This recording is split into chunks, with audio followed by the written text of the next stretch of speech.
Gerakan untuk merampas kerusi Presiden UMNO sudah pun bermula. Dan hari ini kita lihat pengkhianat-pengkhianat sudah pun berlagak suci, sudah pun mengeluarkan idea-idea bagaimana nak memperbarui parti dan macam-macam lagi. Seolah-olah macam kita lupa, tuan-tuan, macam kita lupa bila parti tewas pada tahun 2018. Mereka yang memangku jawatan timbalan Presiden UMNO tidak mahu mempertahankan jawatan tersebut. Lari tak cukup tanah, masuk gua. Dalam masuk gua, membantu pula musuh kita, membantu Tun Dr. Mahathir untuk menarik ahli-ahli parlimen kita untuk menyertai bersatu 16 orang ahli parlimen kita terpelanting menjadi katak si katak lompat. Kemudian mereka yang menghasut ini sepatutnya bersama-sama dengan mereka untuk melompat parti. Tiba-tiba bila kita menang di Cameron Highland, dia tak jadi, dia tarik handbrake. Kawan-kawan dah mula marah dengan dia. Kemudian berlaku pula gerakan menyerapkan kepimpinan UMNO seluruh negeri Sabah menyertai bersatu. Last sekali macam-macam lah berlaku, tuan-tuan. Sepanjang tempoh kita kalah. Kita ingat dah berakhir dah selepas kita buat pemilihan baru, kita buat pilihan raya baru. Rupa-rupanya tak berakhir. Orang yang sama juga pergi ke Sarawak, menipu orang Sarawak, meyakinkan GPS di Sarawak kononnya bahawa UMNO sudah bersedia untuk bersama dengan Perikatan Nasional. Dia tarik 10 orang BN untuk menyertai. Hari ini dia kata dia tetap dengan perjuangan dia. Dia tetap dengan perjuangan dia. Dan dia tetap setia pada UMNO, seperti kejadahnya, tuan-tuan. Jadi malam ni kita nak kupas geng-geng pengkhianat ini yang sudah mengatur gerakan mereka sedikit demi sedikit untuk menawan kerusi Presiden UMNO. Okey, sebenarnya gerakan ni siapa yang mengetuai itu? Dia setakat ni yang berani ke hadapan, nampak gayanya Hishamuddin Tun Hussein. Kemudian adalah beberapa orang yang kita nampak macam berani tak berani. Ada juga yang mengeluarkan kenyataan daripada masa ke semasa di TikTok dan sebagainya untuk menarik golongan-golongan yang menentang Datuk Seri Zahid Hamidi dengan harapan dapat meniup satu angin perubahan. Nak meniup angin perubahan tak ada masalah, tetapi pastikan, tuan-tuan, kalau kita nak buat perubahan, yang menggantikan tu mestilah orang yang lebih baik daripada Datuk Zahid Hamidi. Buat masa ni, tolonglah senaraikan siapa yang difikirkan lebih baik boleh menggalas tanggungjawab ni lebih baik daripada Datuk Zahid.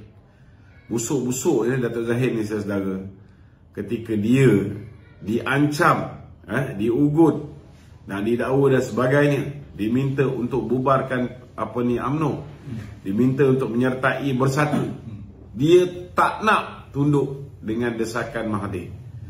Dia juga tidak tunduk dengan desakan Muhyiddin Yassin. Akhirnya apa yang terjadi pada dia? Dia berhadapan dengan 87 pertuduhan. Dia lawan seorang-seorang dia. Alhamdulillah 40 pertuduhan sudah pun selesai. Dia dah menang. Tinggal lagi 47 pertuduhan, saya yakin pun tak ada masalah untuk dia memenangi. Sekarang bila keadaan dah menjadi stabil, mulalah ada kutu-kutu berahak yang konon pejuang kejadah macam kita ni bodoh sangat. Tak boleh beza yang mana kaca, mana pemata, yang mana puja wang, yang mana pejuang. Cukuplah. Jangan harap dia punya sengih je, tuan-tuan. Ingat dia punya sengih tu boleh laku untuk memartabatkan balik parti kita ni. Sama jugalah dengan orang-orang yang cerita kita kena reform, kena berubah. Tetapi dialah punca kita kalah dalam pilihan raya yang lepas. Antara orang yang selfish, tak nak langsung memikirkan tentang nasib orang lain, dia nak dapatkan sokongan daripada pembangkang. Dituduhnya kata UMNO dah sesat, dituduhnya kata UMNO ni dah apa dia kata, sudah sakit, dah rosak, macam-macam kau kata pada UMNO. Kalau dah kau dah tak suka dengan UMNO, kau berambus je, berambus, buat parti lain. Perikatan Nasional tu anytime will take you as their members. Pergi. Apa sibuk lagi dengan UMNO? Kau maki hamun UMNO, kau bertanding atas tiket UMNO juga. Okey, silakan. Mungkin Akang Umbi tu, Ya. dia tak berapa faham tu. Orang politik dia faham sebab setakat hari ni tu kenyataan Hishamuddin untuk kata nak duduk sebagai presiden tu tak ada lagi tu. Memanglah tak ada. Tak kira lah dia nak duduk sebagai presiden ke, dia nak duduk sebagai timbalan presiden ke. Pendirian saya mudah, tuan-tuan. Pengkhianat kita tak boleh bagi peluang. Kita kalau nak pilih presiden, nak pilih timbalan presiden, nak pilih naib presiden, nak pilih ahli majlis kerja tertinggi, tahun ini kita kena belajar melalui kesilapan kita yang lepas. Dulu kita boleh pilih, tengok orang tu ada jawatan menteri ke tak ada. Dulu kita boleh pilih sama ada orang tu popular ke tak popular. Dulu kita boleh pilih berdasarkan apa jawatan yang dia sandang sekarang. Tetapi saudara, kita dah buat cara memilih begitu dan kita dah dapat result. UMNO 61 tahun boleh pilih macam tu sebab UMNO tak pernah diuji sepanjang tempoh 61 tahun. Tetapi UMNO dalam tempoh 4 tahun lebih yang lalu, semenjak kita kalah 9 Mei 2018, kita dah lihat pemimpin UMNO yang lari tak cukup tanah bila kita kalah. Pemimpin UMNO yang melompat ke parti lawan. Pemimpin UMNO yang tak lompat tapi dia membantu musuh kita, bekerjasama dengan musuh kita. Pemimpin UMNO yang lari tinggalkan kita, dan bila kita kembali kuat, kita dah menang 7 pilihan raya, dia mula mengatur langkah nak mengejar jawatan di dalam UMNO balik. Jadi kita jangan bodoh. Kita kena kenal pasti pemimpin yang betul-betul kita yakin boleh membela kita, susah senang tetap bersama dengan kita. Jangan sesekali kita pilih pemimpin yang khianat. Bahaya, tuan-tuan. Cukuplah. Cukuplah. Biarlah kita jadikan segala pengalaman pahit kita bersama dengan pemimpin-pemimpin ni, pemimpin-pemimpin yang sabotaj parti daripada dalam, pemimpin yang membantu musuh kita, pemimpin yang nama dia UMNO, tetapi hati dia ni, walak dia ni, kesetiaan dia bukan kepada Presiden UMNO tetapi kepada Presiden Bersatu. Lepas tu bila kita pecat, dia tanya, sampai sekarang saya menunggu penjelasan kepala bapa dia. Aku nak geram. Masa dia pecat tu tak diberi surat penjelasan gitu. Dia nak penjelasan. Bila time dia khianat parti, dia tak ada pun bagi penjelasan kepada kita. Bila kita suruh tarik sokongan kepada Muhyiddin, dia tak nak tarik sokongan, tak ada pun dia bagi penjelasan kepada kita. Sekarang dia tanya kita. Dia tanya kita. Dia tanya kita apa sebab kita pecat dia. Kadang balik.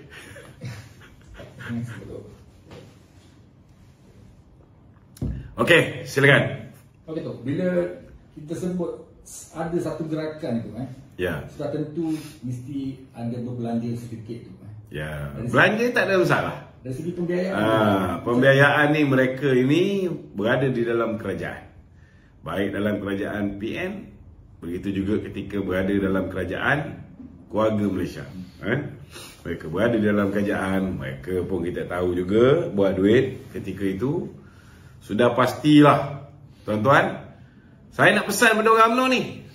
Orang UMNO jangan buat perangai macam orang muda yang dibeli oleh Perikatan Nasional. Dia orang bagi duit, ambil. Tapi jangan ikut perangai pengundi-pengundi Perikatan Nasional, bagi duit ambil, undi pun dia bagi. Lepas ni, kalau parti melingkup, korang fikirlah sendiri. Kita dah bagi warning banyak kali. Pilihan raya kita bagi warning, orang tak dengar, tak apa. Tapi ni kita bagi warning, kita bagi peringatan, kita bagi peringatan berulang kali kepada ahli UMNO. Jangan sampai duit yang mereka bagi kepada kamu membuatkan kamu mengundi dan memilih kerana duit itu. Cukuplah kesilapan yang dilakukan oleh anak-anak muda yang disogok oleh Perikatan Nasional. Jangan kita pula jadi macam mereka. Tolong. Isyamuddin kah, KJ kah, ataupun siapa lagi geng-geng dia orang ni? Pasir Salak ke, Pasir Tolak ke, apa ni, Syaril Hamdan ke, Jempol ke, siapa juga bagi duit, ambil. Undi jangan bagi, tuan-tuan. Ini kena ingat. Kita jangan lupa siapa geng-geng pengkhianat ni. Okey? Tok, tadi Tok sebut KJ tu. Saya tanya sikitlah soalan dengan KJ ni. Dia ada buat penyumpahan tahun ni dalam Sungai Buloh. So, ucapan dia kata dia check kat dalam sistem kat ahli UMNO. So, dia dah diterima sebagai ahli UMNO di bahagian Sungai Buloh tu. So, pada bacaan dia tu, macam mana? Apa agak... Tak adalah, kita dah beritahu lama dah. Kita dah cakap, memang bagus pun dia bertanding kat Sungai Buloh. Itu kawasan stesen politik dia. Dia boleh negotiate dengan stesen politik dia, boleh ambil alih jadi ketua bahagian. Masa tu aku expect dia menang. Tak sangka lah dia kalah. Puas dia belasah presiden parti. Dia cakap kita parti sesat lah, parti sakit lah, apa semua sekali. Sepatutnya dia boleh dapat undi pemengkap. Tapi kau kena ingat lah kesan mulut kau tu. Last sekali orang UMNO pun ada yang tak bagi dia. Okey? Betul. Jadi bila KJ dah buat pemindahan ahli tu, bermakna dia masih lagi berminat lah tu dalam UMNO ni. Memanglah dia berminat. Selagi belum dapat kursi presiden UMNO, belum dapat mengambil alih itu, dia berminat lah. Presiden juga. Lepas kalah nanti, kau tahulah dia minat tak minat. Dia pergi bersatu ke, dia pergi ke mana ke, lepas tu baru kita tahu. Ataupun kau nak tengok, kalau misalnya lembaga disiplin ni bertindak, sekarang ni banyak dah kes-kes disiplin KJ ni. Apa yang dia buat sepanjang tempoh pilihan raya, kita heran sampai sekarang tidak ada sebarang tindakan. Takkan semua benda aku nak buat laporan disiplin. Orang lain ni apa jadi? Sepatutnya kita kena proaktif. Lembaga disiplin ni tak payah tunggu sampai ada laporan disiplin. Polis pun sama juga. Kalau ada kes, polis sendiri buat laporan polis. SPRM pun tak payah tunggu ada laporan SPRM, boleh siasat. Betul, maksudnya kalau kata tak ada laporan ke lembaga disiplin, bawa terus ke MT boleh buat keputusan terus tak? Without boleh juga. Lembaga disiplin. MT ni dia ada satu klausa di mana setiap keputusan MT adalah muktamad. Contoh kes saya. Kes saya. Tak ada dibawa pada jawatan disiplin, boleh dipecat, tak ada masalah. Tak langgar perlembagaan UMNO. Tak ada langgar, tak ada masalah. Sebab dalam ketiadaan Perhimpunan Agung UMNO, Majlis Kerja Tertinggi adalah badan tertinggi. Dia ada hak, dia ada kuasa luar biasa. Dan keputusan Majlis Kerja Tertinggi adalah muktamad, tidak boleh dipetikai.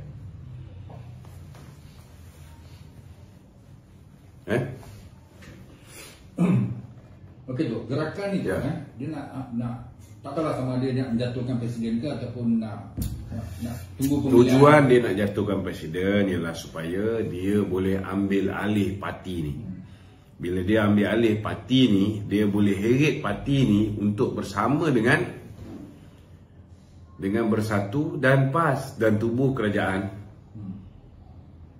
dengan PN. Tak, apa kelebihan yang dia akan dapat kalau dia buat begitu maksudnya? Sebelum dia orang ni semua jadi kluster mahkamah, dia orang ni sanggup bagi apa saja kepada orang yang boleh ambil alih UMNO ni. Sebab orang yang boleh ambil alih UMNO tu, kalau dia bagi kursi Perdana Menteri pun dia orang sanggup. Bukan setakat kursi timbalan Perdana Menteri. Kalau UMNO kata UMNO nak jadi Perdana Menteri, dia orang sanggup bagi. Daripada jadi kluster mahkamah, daripada Muhyiddin turun naik mahkamah, daripada Haji Hadi and the gang turun naik mahkamah, lebih baik dia bagi UMNO jadi Perdana Menteri, macam dia dah pernah bagi pada Ismail Sabri. Betul tak?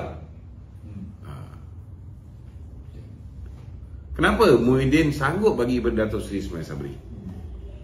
Sebab dia tidak mahu orang lain menjadi kerajaan. Kalau tiba-tiba lah ketika itu kita bekerjasama dengan Anwar jadi Perdana Menteri, potensi untuk dia dihadapkan ke muka pengadilan tu ada. Itu sebab dia cukup panik. Dia takut kes 600 bilion yang dia belanjakan sepanjang tempoh darurat itu dibuka failnya. Belum lagi cerita fail Iris, belum lagi buka fail Bistarinet, belum lagi menantu dia punya kes, anak dia punya kes. Banyak. Okey? Ada lagi?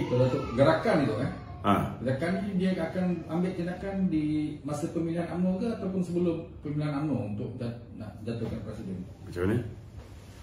Gerakan untuk menjatuhkan presiden ni ketika di pemilihan UMNO ke ataupun sebelum pemilihan UMNO ni?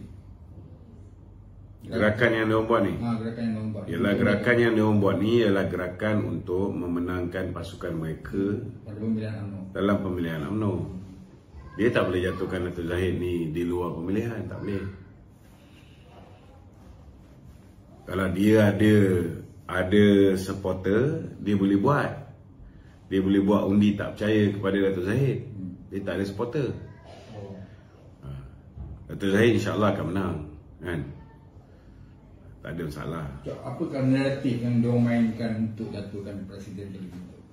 Dia akan tengoklah kenyataan-kenyataan yang dikeluarkan, contoh oleh Hasni kata kita kena buat perubahan, pembetulan dan sebagainya. Yang betul lah. Patutnya sebelum pilihan raya itu hari kita dah buat pembetulan. Dah tahu orang ni semua sekali memang pengkhianat. Kita tak sepatutnya namakan dia orang ni sebagai calon pilihan raya. Kalau itu hari kita tak namakan dia orang ni sebagai calon pilihan raya, kita tak akan berhadapan dengan masalah-masalah yang berlaku seperti mana 10 orang memberikan SD kepada Muhyiddin walaupun mereka dah tanda tangan aku janji. So kesalahan-kesalahan yang melanggar disiplin ni kita tak boleh biarkan. Setidak-tidaknya kita kena ambil tindakan kepada the main culprit. Kepada orang macam Isyamuddin ini memang kena ambil tindakan. Dan geng-geng ketua-ketua yang mengatur pembayaran semua sekali. Ini mesti diambil tindakan. Tak boleh kita biarkan. Salah satu lagi yang biasa kita dengar tu, naratif yang dimainkan, mengatakan presiden ni menipu atau menipu apa benda?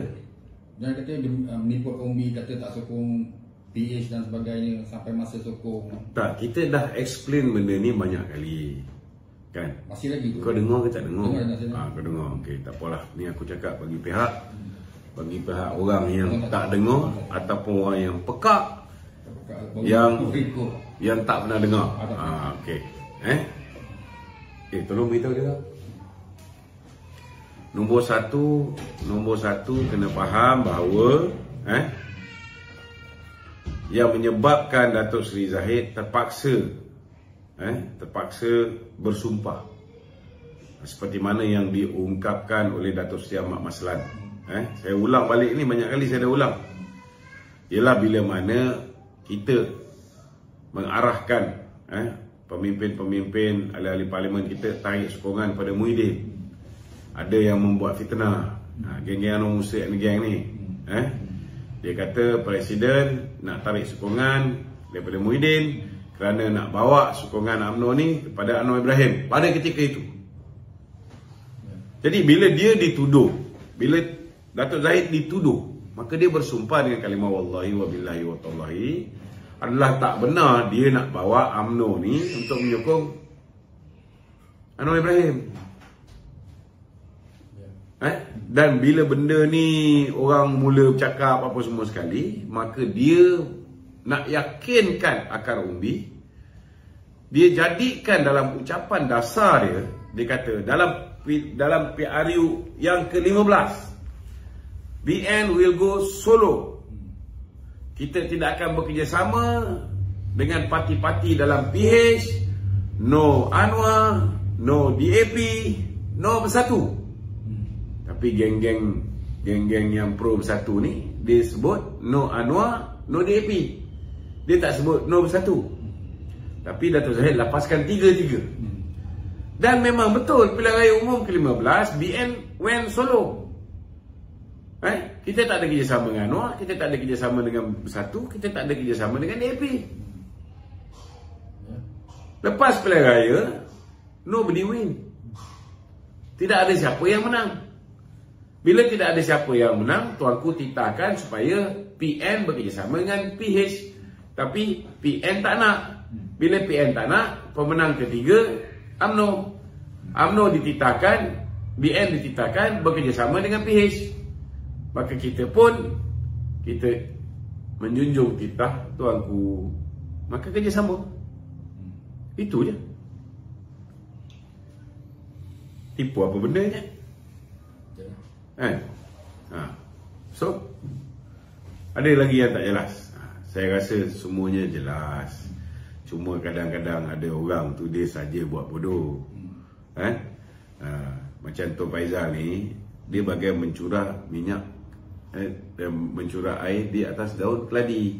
Engkau explain macam mana pun, dia tetap akan kata bohong. Dia tetap akan kata tak betul lah, itulah ini. Sebab dia geng Anwar Musa. Dia cuma kecewa kerana dia dah bukan ahli UMNO. Dia dah digantung 6 bulan. Bos dia pun kena pecat terus. Betul.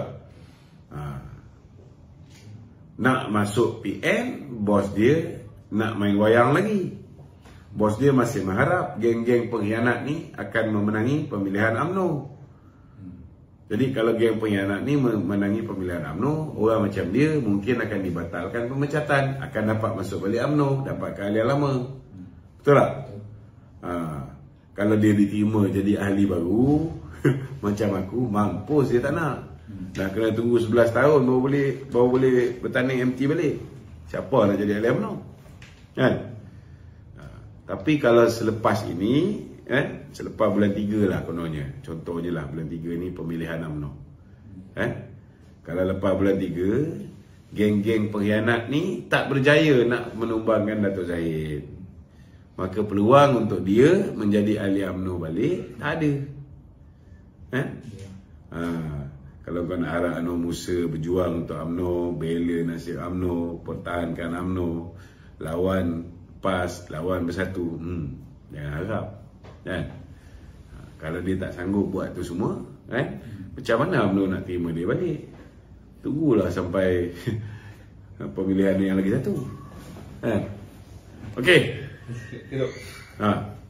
Puan Zakasi punya statement dekat UMNO online tu Okay. Cara untuk memulihkan UMNO adalah taat keputusan parti, dia kata.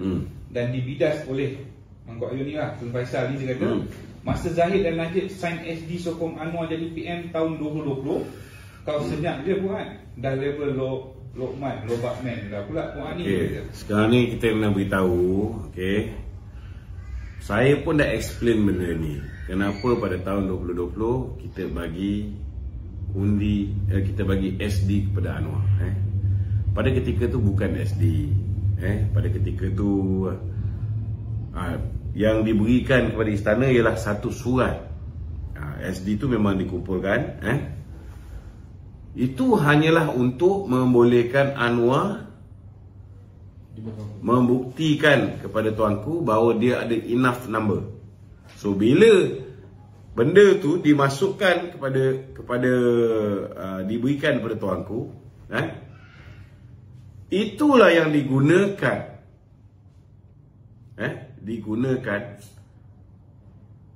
untuk beritahu dengan untuk beritahu dengan Muhyiddin bahawa kamu sudah hilang majoriti. Ini kena faham. Itulah yang digunakan. Sebab kalau UMNO kata dia ada enough number, kau ada 42 ekor je, mana boleh? Siapa nak percaya? Jadi Anwar ada 90 lebih ketika itu, campur dengan UMNO, katalah 15 orang, dia dah ada enough number. Itu sebabnya strategi pada ketika itu ialah supaya Anwar menggerakkan untuk dia mendapat berjumpa dengan tuanku. Dan kemudian dalam proses pembuktian itu kita mengharapkan supaya tuanku panggil semua ahli-ahli Parlimen UMNO seperti mana tahun 2020. Dan pada ketika itu kita beritahu bahawa kita tak nak Perdana Menteri baru, kita nak yang pilihan raya. Seperti mana yang berlaku pada Februari 2020. Itu kena faham. Strategi lah tu. Okey.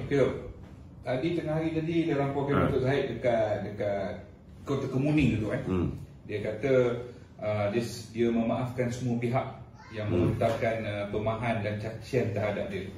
So sekali lagi lah, si Tun Faisal ni dia bidas kenyataan Presiden. Dia kata sila tarik penggantungan dan pemecatan pemimpin-pemimpin UMNO segera, barulah kita boleh percaya. Dia siapa? Dia siapa? Dia ahli yang digantung tu. Dia memang yalah, yang kita nak sibuk nak buat dia percaya buat apa? Dia tak percaya pun tak penting Dia tak percaya pun tak luar lah. Kau ni kalau boleh, kau janganlah layan sampah macam Tok Faizal ni. Kalau dia ni ada orang follow macam Raja Petra tu pun okey lagi. Raja Petra pun kepala tak betul ni, orang pun dah tak apa nak follow. Orang dah boleh nilai lah. Ini lebih, dia punya status ni lebih bangsat daripada apa ni, Lagi Jesse, daripada Bengali Celup ni. Kalau buat posting dekat 100 like, kau balik-balik sebut nama dia ni, ada amat. Kau menaikkan makam dia yang dah memang sememangnya rendah. Tapi dia jahat tu, dia bagi tumahan yang dia jahat, kau tak payah layan. Baik kau layan Mak Terry. Mak Terry punya likes pun kadang-kadang lagi banyak pada Tok Faizal tu. Kalau kau layan Tok Faizal tu, umpama kau layan Mak Terry. Kau kenal tak Mak Terry? Pegawai khas KJ ke apa dia kata? Pegawai KJ lah, sekejap pegawai TMJ lah, macam-macam Mak Terry ni. Okey, ada lagi? Jangan sekat demokrasi dalam UMNO, kata Chief Nazri. Chief Nazri. Okey. Apa pasal kita nak sekat? Kita tak ada pernah sekat demokrasi dalam UMNO. Ada ura-ura lah tu. Dia keluar statement tu sebab ada ura-ura kononnya jawatan Presiden dan Timbalan tak nak dipertandingkan. Itu orang-orang nak keluar kenyataan tu, itu juga ialah proses demokrasi. Betul tak? Adakah kalau lawan Presiden itu demokrasi? Orang yang mengampu Presiden itu bukan demokrasi. Itu pun sebahagian daripada proses demokrasi. Jadi kena hormatilah. Orang nak bagi pandangan bahawa tak perlu ada pemilihan Presiden. Tapi Presiden pun dia pun ada pemikiran dia sendiri. Kalau dia merasakan bahawa perlu diadakan pemilihan, itu hak dia. Betul tak? Tetapi last sekali yang akan memutuskan ada pemilihan ataupun tidak ni ialah Majlis Kerja Tertinggi UMNO. Majlis Kerja Tertinggi UMNO bila dia buat keputusan, dia berdasarkan maklumat yang mereka ada. Bila mereka berdasarkan maklumat yang mereka ada, dia akan ambil kira tentang apa pandangan masyarakat, sekiranya tidak ada pemilihan, adakah kita ni nak menjadi sebuah parti kuku besi ke apa ke, kan? Dia akan ambil kira. Tetapi kalau diteruskan pemilihan dengan politik wang yang luar biasa, kita pun tahu ada pihak-pihak yang sudah pledge untuk berikan duit untuk menjatuhkan Datuk Zahid. Seperti mana apa yang berlaku di Bagan Datuk. Ada orang melibatkan salah seorang pegawai sebuah agensi kerajaan, menghantar duit sampai ke Bagan Datuk nak menjatuhkan Datuk Zahid. Kalau kita biarkan benda ni berlaku dalam parti kita, jahanam. Betul tak? So, biar MT UMNO nanti bincangkan benda ni. Kita bukan MT ni, kita dengar je apa keputusan. Yang baik, kita follow. Kalau tak setuju, kita bantah, kita bagi pandangan. Tapi bila parti dah buat keputusan, kita akur lah. Kalau kau tak puas hati, kau bertanding MT. Supaya kau boleh duduk di dalam parti punya kepimpinan dan kau terlibat dalam proses membuat keputusan. Jangan bila time orang suruh bertanding, kau lari tak cukup tanah. Kau bantu musuh kita. Kau takut kau punya kes helikopter, kes tanah, MINDEF semua dibuka. Tak betul lah cara macam tu. Kalau betul-betul nak uphold demokrasi, yes, buat. Tapi jangan jadi tali barut musuh. Itu penting. Dia apa jadi sekalipun ahli UMNO ni, kerat 18 pun jangan bagi satu undi pada Isyamuddin. Itu yang paling penting sekali. Biar atuk dia mati sebagai seorang pengkhianat. Bapak dia pun mati di luar UMNO. Pastikan cucu dia ni pun kalau boleh biar mati luar UMNO juga. Jangan simpan orang pengkhianat, bangsa-bangsa pengkhianat ni duduk dalam parti dia. Okey? Soalan netizen tu dia tanya, adakah kedudukan Datuk Zahid sebagai sebagai Timbalan Perdana Menteri boleh memberi kelebihan dalam pemilihan UMNO nanti tu? Macam mana? Adakah jawatan PPM yang disandang oleh Datuk Zahid boleh memberi kelebihan? Sudah pastilah bila presiden kita ni ada jawatan dalam kerajaan. Presiden kita ni tidaklah diperlekeh seperti mana dulu. Dulu masa dia tidak ada jawatan, naik presiden pun tak mendengar cakap dia. Betul tak? Sekarang ni yang maki Amun pun cium tangan dah. Itulah lumrah kehidupan. Okey? Ada lagi?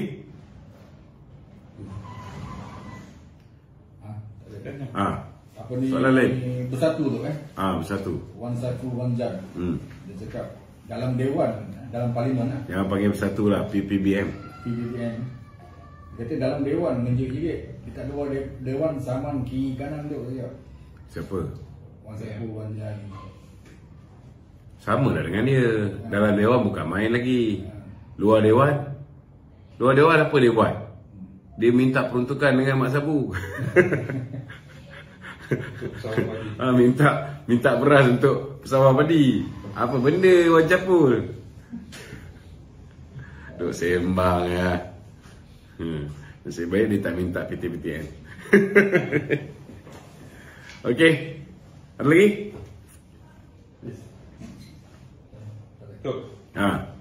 Tanya pasal Mahathir sikit boleh kan? Mahathir, aduh. Ini pun salah satu lagi lah. Mahathir ni level dia dah macam Tok Faizal je. Apa lagi? Tok dia kata dalam statement dia lah. Dia kata dia takkan bersara dari politik kerana misi untuk menyelamatkan bangsa Melayu belum selesai. Yalah. Macam mana? Nasihat aku pada Tuan Mahathir ni tentang urusan orang Melayu ni, kau serah pada orang Melayu je.